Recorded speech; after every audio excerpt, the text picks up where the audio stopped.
Emotional games ఆడడంలో Arvind కేజ్రీవాల్‌ని మించినోళ్ళు మరొకళ్ళు లేరు.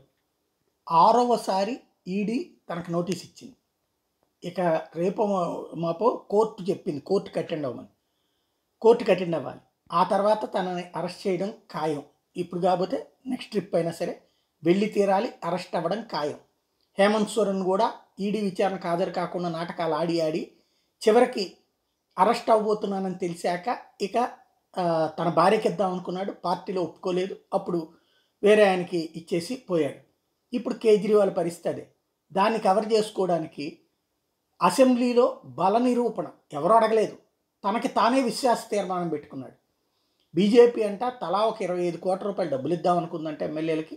ఆమ్ ఆద్మీ పార్టీని ప్రభుత్వాన్ని కూలగొద్దవద్దాం అనుకుందంట. ఈ దిక్కుమాలిన ఆరోపణలు చాలా రోజుల నుండి చేస్తూనే ఉన్నాడు. అయినా నా ఎమ్మెల్యేలు అందరూ స్ట్రాంగ్గా ఉన్నారు. విషయం ఏంటంటే రేపు పొద్దున వాళ్ళ ఆవిడని పెట్టాలనుకుంటున్నాడు. అసలు వంశపారంపర్యం ఉండకూడదు, కుటుంబ రాజకీయాలు ఉండకూడదు, అవినీతి ఉండకూడదు అంటూ అన్నా హజారే వారసుడిగా ప్రొజెక్ట్ చేసుకుని వచ్చినటువంటి ఆయన అవన్నీ పక్కన పెట్టి ఫక్తు రాజకీయ పార్టీ కంటే దారుణమైనటువంటి నాటకాలు ఆడేటటువంటి వ్యక్తిగా తయారై ఇప్పుడు దాన్ని కవర్ చేసుకోవడానికి ఇట్లాంటి ఎమోషనల్ గేమ్స్ మాత్రం కంటిన్యూ చేయగలుగుతున్నాడు.